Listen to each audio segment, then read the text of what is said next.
most of y'all know me. My name's Daniel Robbins. I've been in the fire department for many years. And I'm here to talk to you today mainly in response to the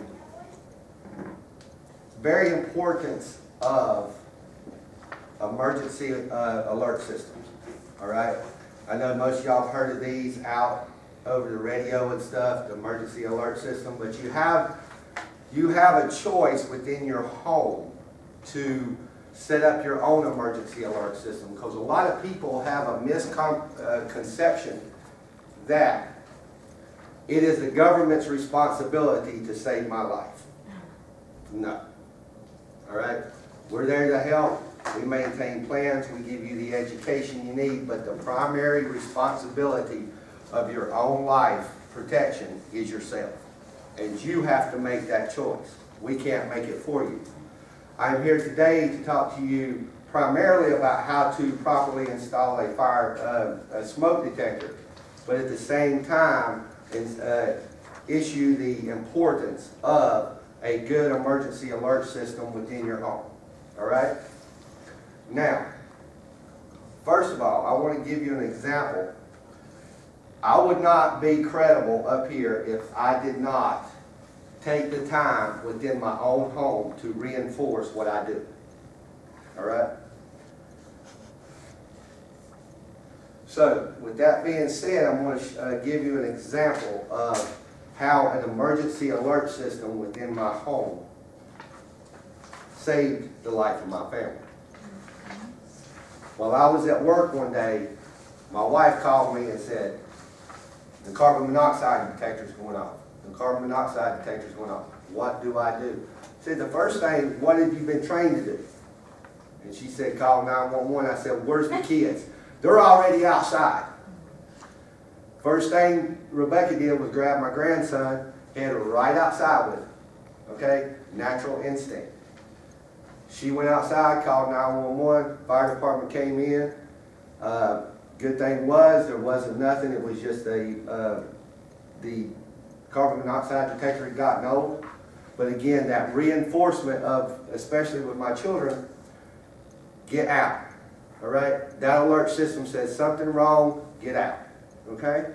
So that's what I'm here to talk to you about today. Now, FEMA, and I don't know if any of you have heard of FEMA, it's the Federal Emergency Management Agency. All right? They have a big push they have for the last couple of years, especially after 9/11. It's called preparedness, and it's done through ready.gov. They did a survey type thing of past incidences of what was the major cause of emergency alert systems in the homes not working. And they found that with a proper working emergency alert system within your home, you have an 85% more likelihood of surviving. Most of the times when an emergency alert system fails, it's either because it's improperly installed or it's improperly maintained. Most people do not know whenever they buy or rent a residence of how to properly install a basic emergency alert system, which the primary one that the fire department and the fire jurisdiction recommends is a minimum of a smoke detector. Now, current code within the city of Charlotte and Mecklenburg County and in the state of North Carolina is any rental residence that you rent, the landlord must provide smoke detectors. And if there is a garage, attached garage, or if there is a gas furnace or gas stove, it must have a carbon monoxide detector. Most apartments will be fully electric now. With a minimum of 4 smoke detectors within a 3-bedroom apartment or 3-bedroom home. That's 1 for each bedroom and 1 for the living area or entry area, hallway, into wherever you actually sleep at. Now, I have brought today, and this is an older one, This is one, and I brought it for a reason, because I wanted to show you of what you look for whenever it comes time to replace one. All right? Because these do require replacement according to manufacturer's recommendations, and sometimes they go bad before the manufacturer's recommendation is up. So they do need to be replaced when necessary.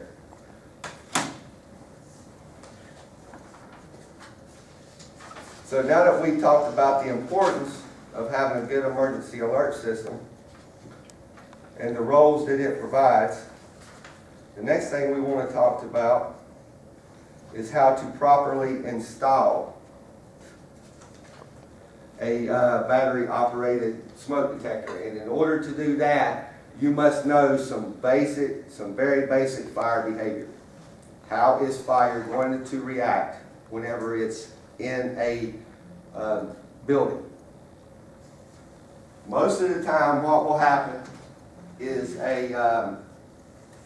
within a trash can, we're going to use a trash can for this little example. This is a bedroom or a living area. Something sparks a fire.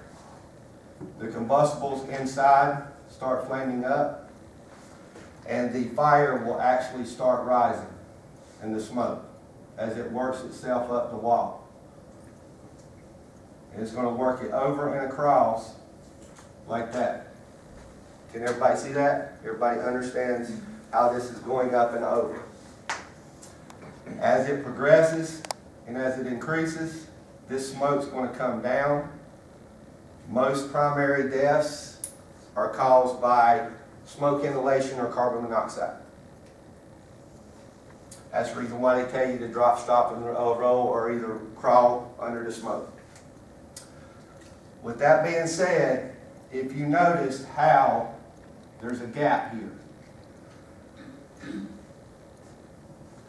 that is a positive pressure area within the room. What will happen is as the smoke rises up, it will avoid that. If your smoke detector is located within a certain footage of the ceiling where it comes over, it will not read, because the smoke will actually bypass it. Because you have a positive pressure clean air in there. Just like turning a cup upside down, you turn it upside down, the water doesn't go all the way to the top. Again, same principle. It doesn't actually reach in here until actually it's come all the way down here and forced itself up. And usually by then the flames have done went up and into the attic and through the roof. So, when installing the fire, understanding basic fire behavior, you want to come at least 2 foot down from the ceiling. Again, you don't want it close to the floor because smoke works itself down. So you want to be at least 2 foot below the ceiling. Or either at the same point, 2 foot out from the wall on the ceiling. The higher the point, the better. But again, you want to avoid the corners, at least by 2 foot. Now, understanding basic fire behavior and how fire rises, we're going to, and again, talking about another problem you have with residents, and I use this as a basic diagram. It's not a pretty one of my home. All right? Looking at this diagram right here, I need at least 5 smoke detectors. In addition, and I'm going to let you know this so that you know, just for informational purposes, I need 2 carbon monoxide detectors. The reason I need 2 carbon monoxide detectors is right here is my gas furnace that heats my home. Right there is my fireplace. So within my living room, I need a carbon monoxide detector, and within outside my furnace, this is the entryway coming in. I want to have a carbon monoxide detector probably along that same wall opposite of where I put that at, so that any carbon monoxide is lighter than air, it's odorless, colorless, works itself up. It will let us know before it gets to above what we call 30 parts per million. Doesn't sound like a whole lot, does it? Anything above 30 parts per million can kill you. I'm going to have 1, 2, 3, 4, 1 in each bedroom. In addition, most people will want to put 1 in the kitchen. Wrong idea. Most reasons why batteries are pulled from smoke detectors is because the smoke detector keeps going off when you burn the food. It drives you crazy, and then you pull the batteries so you don't have to listen to it. A smoke detector should never be placed in your kitchen. It should always be placed outside near your kitchen, in a walkway, or a living area. One of the two. And I'm going to just do that for a little example as either or. So, I have 1, 2, 3, 4, 5. In addition, having this diagram of your home in doing your research, you can also use it as an escape plan. I look at my children, my grandson, my wife, I say, okay, if there's a problem, my emergency alert goes off, how do you get out? Where do we meet? Our meeting is out here at the street. I have a window here, window here, window here, window here, window here, window here. And I have the front door there. This way, this way, this way, this way, this way, this way, or this way, this way, this way, or that way. So they know what to do without questioning me of how to get out. And again, this diagram and researching before you have it done is really good because you can use that diagram as an escape plan for further information. So, once we have decided, number one, we understand fire behavior. We have did a diagram of our home, whether it be a rental or it be our new property, a new purchase or an existing purchase of a home. If we want a monitor system, and again, knowing this information helps you if you have a monitored or a hardwired system. I don't want you putting them in, but you know at least when the technician's putting them in that he's putting them in the right place. Or if you have a battery operated, especially if you're living in a home, a rental, that you can install yourself.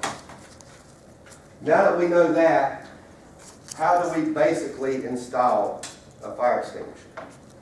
Oh yeah, a fire detector, smoke detector. You'll have different types of smoke detector. This is actually a more expensive one. When it goes off, it actually shines a light for those who are can't hear. It lets them, that gives them a visual warning of there's a problem. Again, this is the more upper end. The lower end will just be plain with a little button. And this is a little test button. There will be manufacturer's instructions in the box on how to install it. Again, always follow the manufacturer's instructions. But they are basically fairly simple. 2 screws, and you mount it to the wall or the ceiling. You have 2 options. You can either find a stud, or if you don't want to go through the options of finding a stud within the wall, a hard object, you can use these little clips. Take your little nail, do your little pilot hole, and then push these in and screw into these, and it'll hold it in place. So, this is my wall, right here. I'm going to come 2 foot down. just want to help you watch your time, because I got to get for at least 10 minutes. Okay. I'm going to come 2 foot down. I'm going to measure 2 foot. We're going for illustrations purposes. I'm going to measure 2 foot. I'm going to take and hold it up there, and there'll either be 2 holes or like this is slotted. I'm going to make me 2 little marks. Do my pilot holes, push my little push pins in. Hold them up. Screw the screws in so that it's on tight. Or if you have a stud, if you know where the stud is at, that's a 2x4 that's within the wall that holds your sheetrock up. You can turn it sideways, mark it like that, and go directly into the wall, into the stud itself. Now, once you have done that, and you have screwed it to the wall, then you know it is secure. It's going to come, they'll usually come with a battery. This one actually comes with 2. That's because of the little light. And you're going to take, and this is probably one of the few things I see anymore that uses a 9-volt battery. These used to be popular when I was a kid in radios and stuff, but I only see them now in smoke detectors.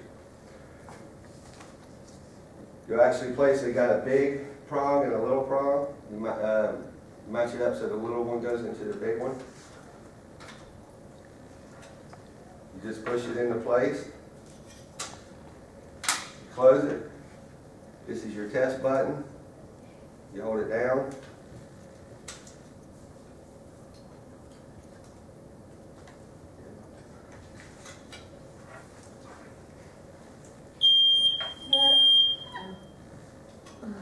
All right. See how the little light flash? So that's basically, you put the lid back down. That's how you install a fire extinguisher. I mean a fire smoke detector. Now once you've done that, your job is not finished. Second cause is not just being not properly placed or properly installed, it's not properly maintained. There's 3 recommendations. They are tested once a month. You just go by, push the button, make sure you get a sound. All right. Number 2, twice a year, usually at time change. Real easy for people to remember. Clocks forward, change the battery in your smoke detector. Time falls back, change the batteries in your smoke detector. The third is you'll get, over time, especially when they're not used a lot and the batteries go real long time, you'll get some corrosive buildup inside of your prongs where your batteries hook up. You see that little buildup of corrosion within? Okay? That's a visual reminder that it's time to replace. You don't never want to be sticking water or anything on these yourself or trying to clean them yourself, because you don't know how it's going to damage these circuit boards inside. So it's always good to have it replaced. Number 2 is inside of your box that the smoke detector comes with. Actually be a recommendation, usually 3 to 5 years. You want to change them out. So you know, a lot of times they just go set and build up dust in them, build up corrosion, and a lot of people just go by, well, we're good, not paying attention to how to properly maintain it.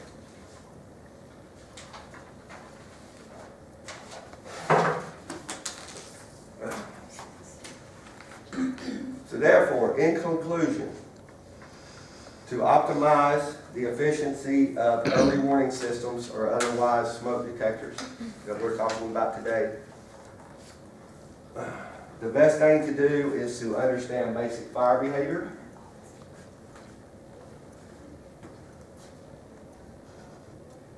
properly install using manufacturer's instructions and proper placement recommendations, and maintain thorough monthly testing, bi-yearly battery replacement and unit replacement as necessary. In closing, I hope that My hopes are, through this information, you are better prepared for a fire emergency, and the warning system chosen, specifically as we discussed today, a battery-operated smoke detector, will work properly, providing adequate escape. Thank you.